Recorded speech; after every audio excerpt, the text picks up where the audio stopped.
E aí galera, tudo bom? Eu sou a Bi e sejam bem-vindos ao Dimensão Pop.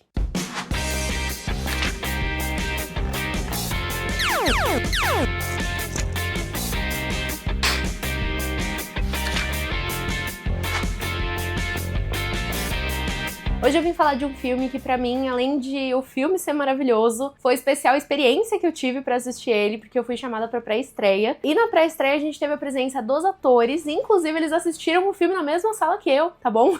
Dos atores e do diretor. E eu tô falando do filme Como Treinar o Seu Dragão, na sua versão agora live action, que chega aos cinemas e que eu já posso garantir pra vocês que, pra mim, esse filme é um dos mais fiéis que eu vi relacionado à obra original. Então, já começando desse ponto de princípio, eu acho que toda a adaptação da história do filme, ela foi muito igualzinha à do desenho. Pra mim não é um ponto negativo, principalmente se a gente pensar que, assim, tem tanta gente que reclama das obras, né, que são adaptações ou que são versões live action não serem fiéis às obras originais. E aí, quando vem uma obra original, as pessoas vão reclamar também. Então, assim, ninguém sabe o que quer. Eu sei o que eu quero realmente algo mais parecido com Como Treinar o Seu Dragão, que é uma obra extremamente fiel. Eu reassisti faz pouquíssimo tempo, então eu tava realmente com muito frescas as memórias ali de todas as cenas, e muitas cenas são realmente iguaizinhas, até o mesmo frame, mesmo enquadramento, mesma movimentação dos personagens é igual. Mas eu não sei necessariamente explicar, mas assistindo live action eu acho que ele me trouxe um pouquinho a mais do que o desenho trouxe. Não sei, só sei que foi assim. Quando eu assisti o desenho pela primeira vez, eu já era adulta/adolescente, então talvez eu acho que vendo isso numa versão live action me pegou um pouco mais por eu não ter tanto aquela memória afetiva nostálgica como se eu fosse uma criança, que nem eu tive, por exemplo, com Lilo e Stitch. Mas eu acho que essa versão live action realmente ela serve pra dar um novo olhar, assim, a uma história, né, que a gente já tá vendo. Não é à toa que hoje em dia a gente vê tantas adaptações, a gente vê tantas remontagens e tudo mais. Eu sou uma das pessoas que acha que isso é um pouco cansativo, um pouco sobrecarregado, mas partindo sempre do princípio de que já que existe, que seja bem feita. E Como Treinar o Seu Dragão cumpre muito bem esse requisito, pelo menos pra minha vida aqui, de adaptações, né? A narrativa, ela se mantém realmente igual à do desenho, salve pouquíssimas mudanças. E agora vamos falar sobre os atores escalados, então eu vou começar, na verdade, pelo Gerard Butler, que ele já faz o Stoico, que é o pai do Soluço, né, na história. Ele deu a voz pro personagem do desenho animado, e agora ele traz também, né, agora ele personificado ali como Stoico. E eu vou ser sincera, a primeira vez quando eu vi ele, né, pro casting, eu fiquei um pouco preocupada, porque o Stoico, tipo, ele é muito marombadão e grandão, e assim, né, por mais que ele tenha voz, como ele já mostrou pra gente na dublagem, eu fiquei preocupada dele, como ele ia trazer isso, mas assim, maravilhoso, você em nenhum momento pensa que ele é uma pessoa que não tem, pelo menos um tamanho gigante, assim, que nem é mostrado nas telas. Eles fizeram toda a caracterização, então também um ponto super positivo pra caracterização do filme, da parte de figurinos, de barbas, de cabelos, de acessórios, adereços, né, vikings. Então funcionou muito mesmo pra mim, ele ser escalado como Stoico. A Nico Parker, né, ela faz a Astrid, por mais que, assim, odeio essas polêmicas aí que existem sobre, tipo, mas mudou a cor do cabelo, cor da pele, cor de tal coisa da pessoa. Gente, pelo amor de Deus, se a pessoa tá entregando bem, e se não é uma coisa que impacta diretamente no andamento da história, pra mim, ó, tá entregue, entendeu? E ela entregou e muito, eu acho que ela trouxe uma Astrid até ainda mais feroz, e olha que a do desenho é bem feroz ali, mas ela acho que trouxe um pouco mais de brilho no olho, né, nessa Astrid, e de novo, nessa coisa de live action que eu não sei realmente explicar, não consigo, se vocês conseguirem explicar também comentem aqui, mas eu sinto que realmente a parte humana ali traz um calor a mais pra gente nessa história. E o nosso protagonista também, o Mason Thames, que ele faz o Soluço, né, porque eu achei que ele traz um Soluço mais vulnerável, mais frágilzinho no começo, mas ele é o Soluço do desenho animado. Uma coisa que, assim, eu tenho que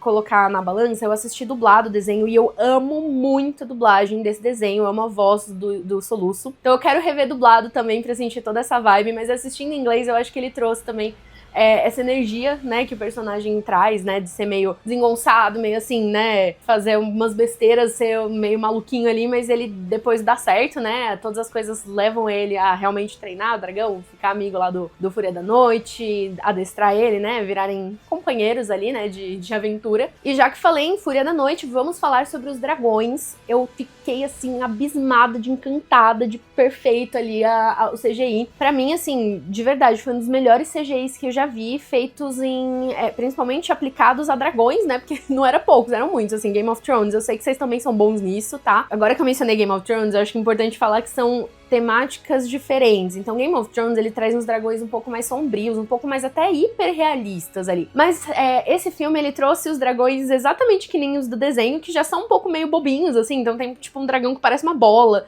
tem outro que tem 2 cabeças. Então eles são uns dragões um pouco mais lúdicos, né, do que a gente tá acostumado em ver Game of Thrones. Tô falando Game of Thrones porque é a mais recente comparação com dragões que eu tenho aqui na minha cabeça na cultura pop, tá? Mas enfim, qualquer outro filme, mas eu acho que, especificamente esse, eu acho que eles trazem esses dragões mais lúdicos, mas muito bem feitos. Então você quase acredita que eles existem mesmo, sabe? E a parte do pessoal montando neles, principalmente o dragão gigante lá, que aparece lá no final da história, pra mim foi, assim, o maior acerto pra mim do filme foi a criação desses dragões, o CGI tá impecável. Trilha sonora também é uma coisa que raramente eu falo aqui, porque não é uma parte que me pega muito, né? Eu achei que a trilha sonora, ela agregou muito pra história. Eu percebia ela no filme, e é uma coisa, né, como eu mencionei, não é uma coisa que eu percebo naturalmente, não é muito meu dom ali, auditivo. Eu sou um pouco muito mais visual, na verdade, mas eu achei que essa trilha sonora, principalmente nas cenas de voo, tem umas 3 cenas ali de voo, que a trilha, ela dá aquela vibe pra gente. Eu acho que também foi uma das coisas que eu não consegui explicar, mas que eu senti muito mais no filme do que no desenho. Eu acho que essa trilha sonora que trouxe esse peso pra gente. O Banguela continua fofíssimo, né? Eu já falei dos dragões todos, mas o Banguela, eles, além deles trazerem o bom CGI, eles trazem também as expressões dele iguaizinhas a do filme. Então é aquele personagem que a gente vai se apaixonar com certeza. E eu, sinceramente, só consegui sair do cinema pensando em uma coisa, que é, eles vão fazer o segundo filme?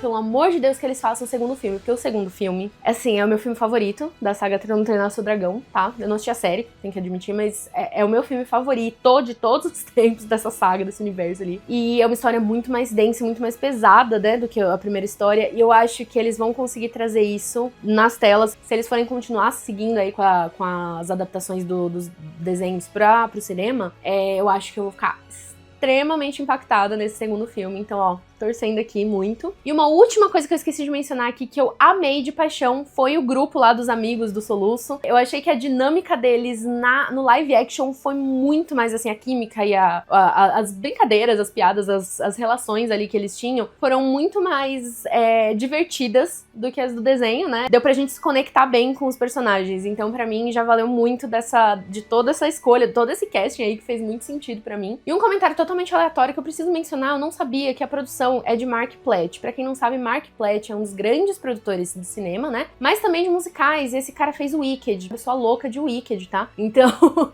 deu ver o nome de Mark Platt ali, já falei, olha, só podia sair coisa boa disso, né? E, né, pra fechar esse vídeo, eu simplesmente tenho que dizer pra vocês irem no cinema assistir. Se vocês já assistiram o desenho de Como Treinar o Seu Dragão, vão, porque vocês não vão se decepcionar. Tá extremamente fiel, está extremamente bom. E se você não assistiu, eu convido você pra assistir a versão live action, porque eu acho que ela vai me dar uma impactada até maior do que a do desenho, mas também depois assiste o desenho, maratona, faz tudo relacionado a Como Treinar o Seu Dragão, porque, assim, é uma história muito boa. Eu amo muito a mensagem que ela traz várias mini mensagens, né? Principalmente o relacionamento do Soluço com o pai dele. E pra mim o que pega muito, muito mesmo, é essa coisa que é muito atual também, de a gente às vezes ter um pensamento como sociedade, a sociedade pensa numa coisa ali, que toma isso como verdade, e aí vai uma pessoa e quebra isso, né, que no caso é o Soluço, e ele quebra essa perspectiva de realidade que eles têm e mostra uma outra que é a verdade, entendeu? Então, assim, não se deixar levar por fake news, né, por assim dizer, por pensamentos, ideologias em massa e pensar por você mesmo, sabe? Eu acho muito, talvez não seja nem a mensagem principal é muito